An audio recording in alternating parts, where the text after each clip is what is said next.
वास्तवमा संसारभरिका झन्डै 3 दर्जनभन्दा बढी मुलुकहरूमा सशस्त्र द्वन्द्व भएको र ती सशस्त्र द्वन्द्वहरू शान्ति सम्झौताको माध्यमबाट समाधान भएका रहेछन्। तीमध्येमा यो झन्डै 40वटा जति मुलुकको शान्ति सम्झौतालाई निहाल्दाखेरि त्यहाँ 2-3टा कुरा चाहिँ देखिन्छ साझा कुरा। एउटा भूमि सुधारको कुरा, वैज्ञानिक भूमि सुधारको कुरा, दोस्रो चाहिँ आर्थिक सामाजिक रूपान्तरणको कुरा, तेस्रो चाहिँ टोटल सिस्टमको रिस्ट्रक्चरिङको कुरा। यी 3टा कुरा चाहिँ कमन देखिँदो रहेछ। धेरै द्वन्द्व पछिका मुलुकहरूले यी 3टा चिजलाई सम्बोधन गरेका कारणले उनीहरू स्वाट्टै माथि आएको विकास गरेको देखियो। त्यसो गर्न नसक्ने मुलुकहरू चाहिँ फेरि घुमिफिरी रुम्जाटार भने जस्तै त्यो चक्रव्यूहमा फसेको देखियो। उदाहरणको निम्ति कोलम्बिया 200 वर्ष अगाडिदेखिको युद्धको चपेटामा परेको मुलुक हो। झन्डै 50 वर्षदेखि कम्युनिस्ट क्रान्तिकारीहरूले, फार्क भन्ने कम्युनिस्ट क्रान्तिकारीहरूले शस्त्र द्वन्द्व गरेको मुलुक हो। त्यो मुलुक पनि 50 वर्षपछि लामो समयको चाहिँ अभ्यासबाट 2016मा विस्तृत शान्ति सम्झौता गरे। त्यो विस्तृत शान्ति सम्झौता गरेपछि चाहिँ युद्ध रोज्ने कि शान्ति रोज्ने भन्ने कुराका निम्ति त्यहाँ एउटा खालको जनमत सङ्ग्रह जस्तै भयो। सबैले शान्ति रोजे, देशभित्रका राज्यका सबै अङ्गले शान्ति रोजे र शान्तिलाई फ्यासिलिटेट गर्ने काम गरे। इन्टरनेसनल कम्युनिटी पनि सबैले शान्तिलाई प्रवर्धन गर्ने नै काम गरे। कसैले कोट्याएन। शान्ति प्रक्रियामा कहीँ कतै चाहिँ नि चुक छ कि भनेर त्यो गल्ती कमी कमजोरी कसैले कोट्याएन। हाम्रो ठ्याक्क हामी हेर्छौँ त्यहाँको स्थिति र यहाँको स्थिति हेर्दाखेरि हामी चाहिँ शान्ति प्रक्रियाका गर्व गर्न लायक विषयवस्तुहरूलाई हामीले चाहिँ ओझेल पार्छौँ। कमी कमजोरी भएका विषयलाई चाहिँ उछालेर शान्ति प्रक्रियालाई पनि टुङ्गोमा पुग्न नदिने र आर्थिक सामाजिक रूपान्तरण गर्ने कुराका पनि विपक्षमा रहने काम गरेको देखियो। उदाहरणको रूपमा अझ खुलेर भन्नुपर्दा त्यहाँको शान्ति सम्झौता 2016मा हस्ताक्षर भयो, जनमत सङ्ग्रहमा लगियो, जनमत सङ्ग्रहबाट फेल भयो। तर फेल भएपछि राजनीतिक दलहरू सबै चाहिँ राष्ट्रिय अन्तर्राष्ट्रिय शक्तिहरू अलमल्लमा परेको बेला त्यहाँको संवैधानिक अदालतले उपाय देखाइदियो। भन्यो के भने यो शान्ति अस्वीकार गरे होइन, तिमीले लेखेको शान्ति सम्झौताको भित्रको केही कन्टेन्टमा चाहिँ असहमति हो जनताले देखाएको, तिमी पुनः त्यसलाई चाहिँ सम्झौता गर, वार्ता गर र संसदबाट पास गरेर अगाडि जाऊ भनेर संवैधानिक अदालतले निकास खोजिदिएको कारणले त्यहाँको शान्ति सम्झौता सफल भयो र पछि त्यहाँको शान्ति सम्झौताको एकजना हस्ताक्षरकर्तालाई नोबेल पुरस्कार पनि दिइयो। हामी कहाँ शान्ति प्रक्रियालाई समाधान गर्नका निम्ति जति बेला राजनीतिक दलहरूका बिचमा सहमति हुन्छ र अगाडि बढ्छ त्यति बेला अदालतबाट यो वा त्यो ढङ्गले चाहिँ व्याख्या हुँदै जान्छ जसले शान्ति प्रक्रियालाई फ्यासिलिटेट गर्दैन, बढीभन्दा बढी जटिल बनाउने काम गर्छ। जति बेला शान्ति प्रक्रिया अगाडि बढ्छ देशभित्रको र बाहिरको शक्तिहरूले चाहिँ खोट देखाउँदै त्यसलाई चाहिँ भाँजो हाल्ने काम गर्छन्। ठिक यसको उल्टो कोलम्बियामा चाहिँ देशभित्रका पनि देश बाहिरका पनि यो तिम्रो मामला हो, तिमीले हल गर, हामी यसमा अन्तर्राष्ट्रिय मापदण्ड पनि खोज्दैनौँ, हामीले के खोजेका छौँ त्यो पनि खोज्दैनौँ, तिमीले जे रोज्यौ त्यसले शान्ति स्थापना गर्छ भने हाम्रो समर्थन हुन्छ भनेर उनीहरूले भनिदिए। त्यसकारण यति कुरा चाहिँ एकदमै चाहिँ तुलना गर्दाखेरि त्यहाँको असाध्यै उज्यालो पाटो, हामी कहाँको चाहिँ अँध्यारो पाटो यस्तो देखिएको कारणले गर्दाखेरि हामीले प्रगति गर्न सकिनौँ, उनीहरूले प्रगतिको माथि प्रगति गरिरहेको। समाजले पनि यसले त शान्ति प्रवर्धन गर्छ त्यसकारण ओके भने, अन्तर्राष्ट्रिय समुदायले पनि यसले शान्ति ल्याउँछ भने ओके गरे। तर हामी कहाँ चाहिँ शान्ति ल्याउँछ कि युद्धलाई भड्काउँछ भन्ने बारेमा डिबेट भएन। त्यसकारण हाम्रो शान्ति प्रक्रियाका बारेमा देशभित्र पनि बाहिर पनि यसलाई ठिक ढङ्गले सम्प्रेषण गर्न सकिएन छ भन्छु म चाहिँ। ठिक ढङ्गले सम्प्रेषण गर्न सकेको भए यो जुन प्रावधान हामीले राख्न खोजिरहेका छौँ यसले त युद्धलाई विस्थापित गर्ने र शान्तिलाई पुनर्स्थापित गर्ने काम गर्छ भनेपछि यस्तो मामलामा अन्तर्राष्ट्रिय मापदण्ड खोज्न हुँदैन भन्ने कुरा त स्थापित तथ्य रहेछ नि। त्यो कुरा हामीले सम्प्रेषण गर्न सकेनछौँ। सँगसँगै हिजो त्यत्रो युद्ध, भयानक नरसंहारकारी युद्ध, त्यस्तो टाइपका युद्धहरू थिए, अल अफ सडन हामी शान्तिमा आइपुगेका छौँ भनेपछि यो शान्तिलाई प्रवर्धन गरेर अगाडि लिएर जानुपर्छ भन्ने मामलामा कोलम्बियनहरूले चाहिँ बुद्धि पुर्याए र त्यहाँको शान्ति सम्झौताको हस्ताक्षरकर्तालाई नोबेल पुरस्कार विजेता बनाए। हामी कहाँ शान्ति सम्झौताको हस्ताक्षरकारीलाई कहीँ कतै अपराधी बनाउन सकिन्छ कि भन्ने प्रयत्न भइरहेको छ। सत्य चाहिँ जानकारी गराउँ, सत्य थाहा पाउने अधिकार हो भने जस्तो गरी सत्य जानकारी गराउँ भन्ने कुरा हुँदो रहेछ। सङ्क्रमणकालीन न्यायको कोर कुरा भनेको यो हो। तर मानिसहरूले के भन्न थाले भने सङ्क्रमणकालीन न्याय भन्ने शब्दावली चाहिँ उच्चारण गरिराख्ने, तर फौजदारी न्यायको दिमागमा राखेर, फौजदारी न्यायको सिद्धान्तमा अडिएर मान्छेलाई जेल हाल्न सकिएन भने न्याय हुँदैन भन्ने ढङ्गले जाने। त्यसकारण यो स्कुल नै फरक परेछ। फौजदारी न्यायको विषय दिमागमा राख्ने, मुखमा सङ्क्रमणकालीन न्याय भन्ने, यो दुई जिब्राका कारणले यसो भएछ भन्छु। एक दोस्रो यस्तो किन हुन पुग्यो होला भन्दा हिजो युद्धका बेलामा, द्वन्द्वका बेलामा खेपेका पीडाहरू मान्छेले बिर्सिएछन् भन्छु म। बिर्सिएछन्, यो परिवर्तन सित्तै आएको भन्ने लाग्या कारणले हिजोको सङ्घर्ष, योगदान, बलिदानलाई नजरअन्दाज गर्ने कुरा दोस्रो।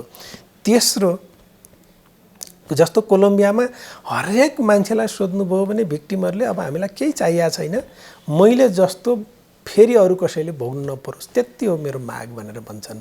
तर हामी कहाँ चाहिँ यो पीडा भन्ने चिज पनि पुगेन छ कि, युद्ध भन्ने पनि पुगेन छ कि युद्ध चाहिँ एकदमै फाइट टु फिनिस गरेर सिद्ध्याइदिएको भए एउटा पक्ष सबै सिद्धिने, अर्को पक्ष चाहिँ हावी हुने भएको भएदेखि चाहिँ बरु समाधान हुन्थ्यो कि बिचमा विन विन सिचुएसनमा आइदिएको कारणले मैले नसकेर होइन, मैले क्षमा दिएर चाहिँ अर्को पक्ष आएको भन्ने मनोविज्ञानले पनि मान्छेलाई कन्फ्युजन बनाइदिएको होला भन्ने मलाई लाग्छ। यति हुँदाहुँदै पनि शान्ति पछिको समाजले पुनर्संरचना माग गर्छ, आर्थिक सामाजिक रूपान्तरणको माग गर्छ। त्यो मार्ग बिचमा केही अल्मलिए पनि अब त्यो मार्ग पक्ड्नुको विकल्प छैन। रुवान्डा र नेपाल दुईटै सशस्त्र द्वन्द्वबाट गुज्रेका देशहरू हुन्, अविकसित देशहरू हुन्। यी सबै कुराहरूले गर्दा थुप्रै सिक्न सक्ने कुराहरू छन्। ती सिक्न सक्ने अन्तर्सम्बन्धित धेरै बुँदाहरूको एउटा अम्ब्रेला भन्छ नि, छाता केन्द्रित बुँदा चाहिँ के हो भने नेतृत्व। नेतृत्व पारदर्शी भयो भने, नेतृत्व जवाफदेही भयो भने, नेतृत्व चाहिँ एउटा दूर दृष्टिकोणसहितको भयो भने, नेतृत्वले चाहिँ जनताका चाहना, इच्छा र मर्म अनुसार यो देशको विकास गर्छु भन्यो भने त्यहाँ चाहिँ सबै उपायहरू आउँदो रहेछ। त्यो हामीले रुवान्डाबाट सिक्न सकिन्छ, देखियो। पावल कागामेको नेतृत्वलाई कसैले चुनौती दिन सकेको छैन, यस अर्थमा कि डिक्टेटर भयो भन्ने खालको एउटा रिटोरिक बाहेक न उसलाई अपारदर्शी भनेर कसैले उ गर्न खोजेको छ, न उसले काहीँ एक पैसा भ्रष्टाचार गर्यो भनेर कसैले औँलो ठडाउन सकेको छ, न उसले बदमासी गर्यो भनेर केही भन्नु छैन। त्यो एउटा नेतृत्वको कुरो। यही नेतृत्वसँग जोडिएका अरू थुप्रै कुराहरू सिक्न सकिनेछ। अहिले तपाईँले रुवान्डा सरकारको वेबसाइटमा गएर हेर्नुभयो भने त्यहाँका मन्त्रीहरू, त्यहाँका सचिवहरू, त्यहाँका वरिष्ठ व्यक्ति भनेका सबै युवा छन्। सबैको एउटै दृष्टिकोण, एउटै सोचाइ, एउटै चिन्तन, विकासको सवालमा एउटै छ। भिजन 2050ले गभर्न गरेको छ उनीहरूलाई होइन। समाजमा सामाजिक सद्भाव कसरी कायम गर्ने भन्ने कुराको त्यो अनुपम उदाहरण हो। जातीय सद्भाव कसरी प्रवर्धन गर्न सकिन्छ भन्ने कुरो अर्को हो। सुशासनको प्रक्रियामा तपाईँको अहिले प्रविधिको विकास भएको उसमा इन्फर्मेसन टेक्नोलोजी र प्रविधिको यति धेरै उपयोग भएको छ। त्यहाँ मैले अघि उदाहरणसहित पनि भनेको थिएँ, एउटा कसैले ट्राफिक रुल भाइलेट गर्यो भनेदेखि सिसिटिभी क्यामेराले उसलाई चाहिँ उसले भाइलेट गरेको जरिवानासहित पठाएर तत्कालै कारबाही गराउने मेकानिजमसहित स्थापित गरेको छ। त्यहाँ तपाईँको काहीँ कसैलाई घुस खुवाउनु पर्ने त कल्पना नि गर्न सक्नुहुन्न। त्यो एउटा। अर्को तपाईँको देश विकास गर्ने हो भने प्रायोरिटी नतोकिकन सबैतिर छरेर नहुने रहेछ। उसले भिजन 2020मा पनि 6वटा सेक्टर तोक्यो, अहिले पनि तिनीहरूलाई एक्सपान्ड गरेर लाने गरी तोक्यो। प्रायोरिटी सेक्टर तोक्ने, त्यो सेक्टरमा सबै साधन स्रोत, राज्यको सम्पूर्ण शक्ति त्यसैमा लाउने, त्यसमा उपलब्धि हासिल गर्ने होइन। त्यो त अर्को सिक्न सकिने महत्त्वपूर्ण पाठ हो। त्यो अर्को त्यस्तै म सिक्न सकिने पाठ के हो भने डोनरहरूको दादागिरी छ नि जुन हामी कहाँ विदेशी सहायता नियोगहरूको त्यस्तो खालको दादागिरीलाई त्यो आफ्नो देशको विकासमा कसरी मूल प्रभावमा ल्याउन सकिने रहेछ भन्ने उसका मेकानिजम छन्। उनीहरू चाँचो नगरिकन खुरुक्क त्यो कार्यान्वयन गर्छन् होइन।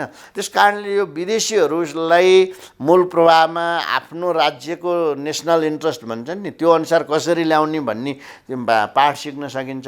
हामीले अर्को समन्वय कसरी गर्ने भन्ने सिक्न सकिन्छ। यो देशमा त समन्वय नभएकै कारणले चाहिँ हामीले चाहिँ भर्खर पिच गरे बाटो भत्काएको देखेका छौँ। रुख माजामा राखेर पिच गरेका बाटाहरू देखेका छौँ हामीले। 10औं वर्षदेखि बन्दाबन्दैका संरचनाहरू अलपत्र परे देखेका छौँ। रोजगारीका अवसरहरू सृजना गरिदिएको छ। ल्यान्ड पुलिङ प्रोजेक्टहरू भनेर ठुल्ठुला परियोजनाहरू ल्याएर त्यो मार्फत उनीहरूलाई ऋण उपलब्ध गराइदिने काम रोजगारीको अवसर सुनिश्चित गरिदिने, किसानहरूको न्यूनतम मूल्यहरूको तोकेर ग्यारेन्टी गरिदिने। यो कारणले गर्दाखेरि युवाहरू बाहिर जाने, गाउँ छोडेर किगाली जाने अथवा अरू ठुलो सहरहरूमा जाने त्यहाँ परिकल्पना नि गर्नु छैन। न मुसान्जे जान्छ, न किगाली जान्छ, न कता जान्छ। उनीहरू आफ्नो आफ्नो गाउँमा खुसी छन्। एउटा अर्को किसानको संरक्षण कसरी गर्नुपर्ने छ भन्ने हामीले सिक्न सक्छौँ। त्यहाँ फार्मर्स फर्स्ट भन्ने उनीहरूको नारा छ। किसानलाई प्राथमिकता छ। किसानको उत्पादनको न्यूनतम मूल्य अनिवार्य तोकिदिएको छ। त्योभन्दा तल गएर कसैले किनबेच गर्न पाउँदैन। त्यस कारणले यो किसानको संरक्षणको कुरो सिक्न सकिन्छ। त्यस्तै गरेर अर्को युवा शक्तिको परिचालन कसरी गर्न सकिने छ राज्य निर्माणमा भन्ने कुरोहरू एकदम राम्रोसँग सिक्न सकिन्छ।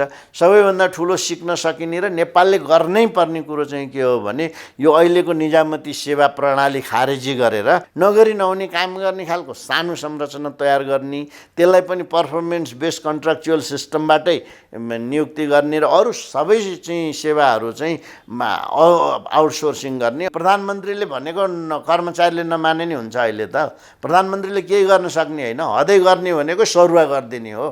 उसको न जागिर जान्छ न केही। एकपटक त्यहाँ पसेपछि उसले जे गरे पनि हुने खालको।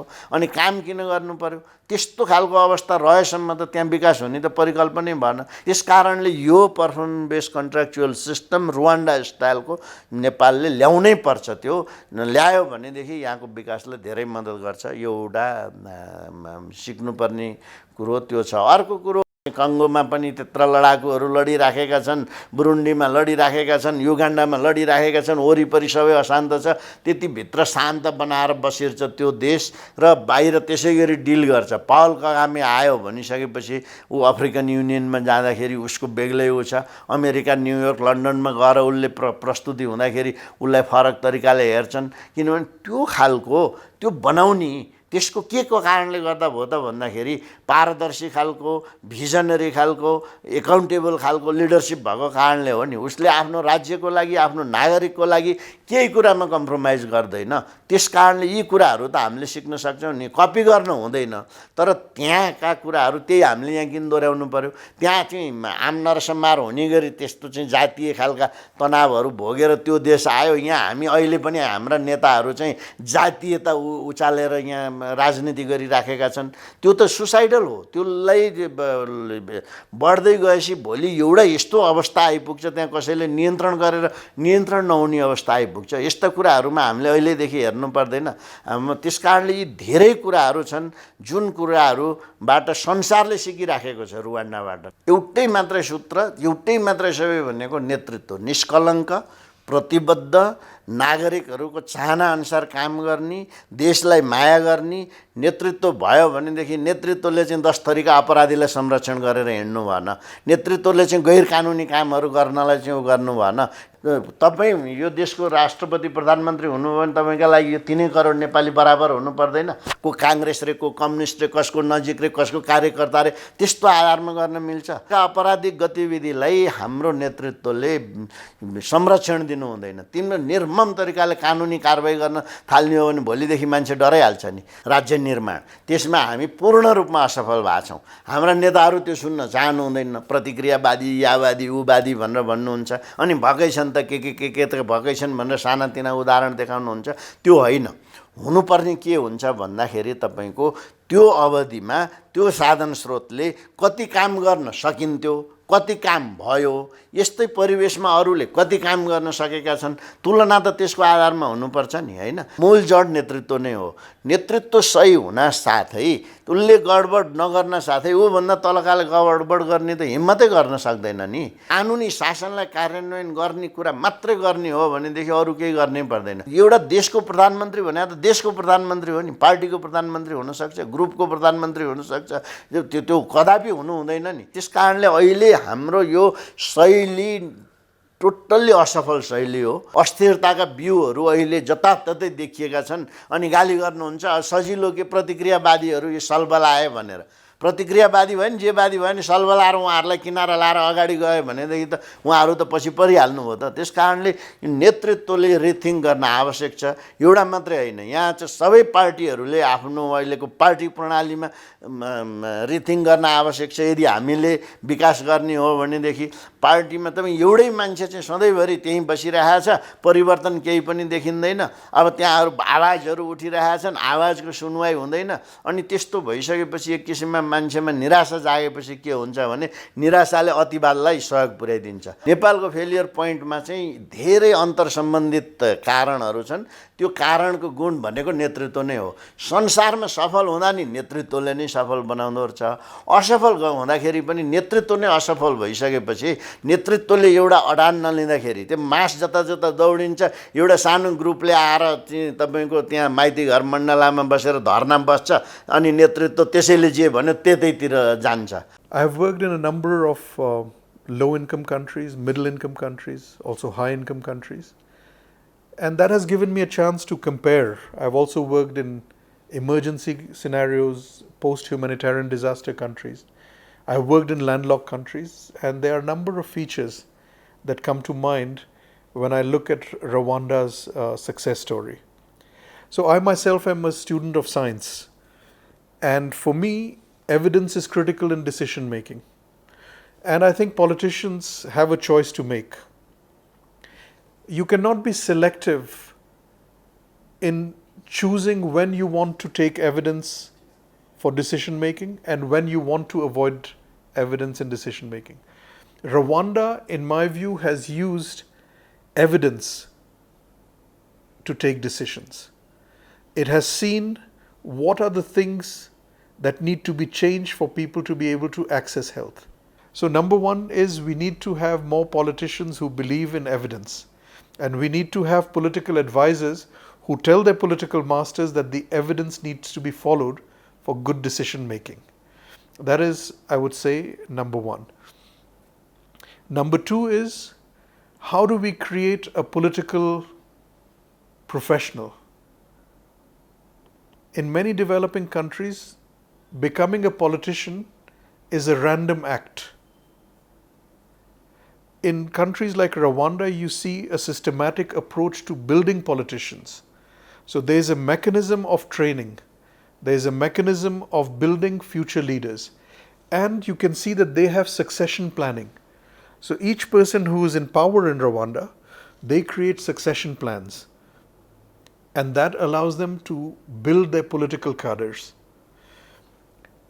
The third is, once again, that in building a political class, in building politicians, they don't shy away from making sure that girls and women are an equal partner in that political development.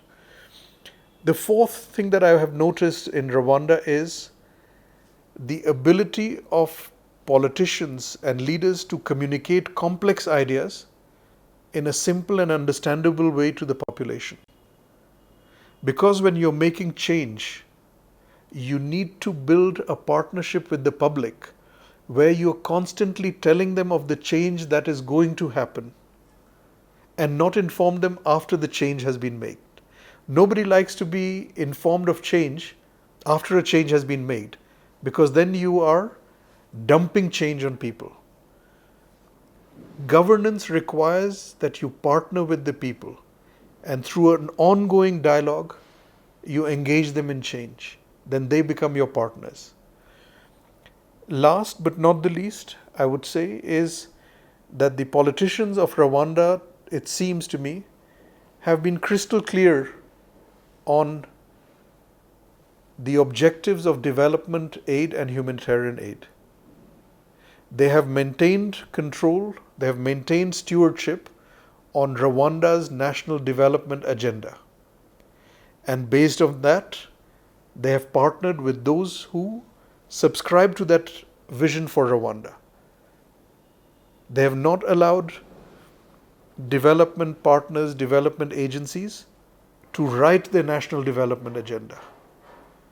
So investing in the bureaucracy of Rwanda has been very important for them. So Rwandan bureaucrats and technocrats are able to have a strong discussion, debate with any international actor. And because there's a long-term vision of Rwanda, the technocrats and bureaucrats feel safe and secure enough to pursue that agenda, because they don't feel that they would be transferred or removed from their position based on what they're doing, because they're all following a declared, publicly available national nation-building agenda. So these are the things that I have found to be very impressive in how Rwanda has not just shown political will, has not just shown political intention, but every day is moving forward in systematically and transparently implementing the national development plan. I saw a proud people, a determined people, and an optimistic people. And I think that is a critical ingredient for any of our countries to move forward.